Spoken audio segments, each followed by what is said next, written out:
உட்பட்ட சிமுக்கமுட்டு காலனி பகுதியில் 150க்கும் மேற்பட்ட குடும்பங்கள் வசித்து வருகின்றன.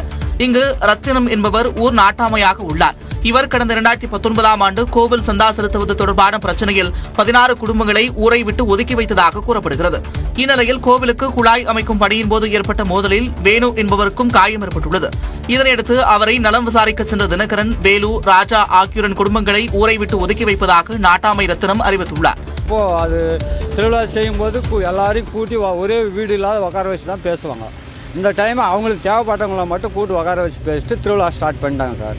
இப்போ அடுத்த செவ்வாய் பார்த்தா திருவிழா நடக்குது. இப்போ நாளைக்கு எங்கள் சொந்தமாக தான் வந்தாக்கா எங்களை கேட்குங்கள, நீங்கள் ஊரில் என்ன தப்பு பண்ணி ஏன் உங்களை ஒதுக்கி வச்சுக்கிறாங்க, கரங்க உங்கள்கிட்ட அன்றைக்கி ஏன் வரல, சிரிச்சு ஏன் வரல, எங்களை கேட்பாங்க இல்லையா சார். அசிங்கம் பண்ணுறாங்க சார் எங்களை.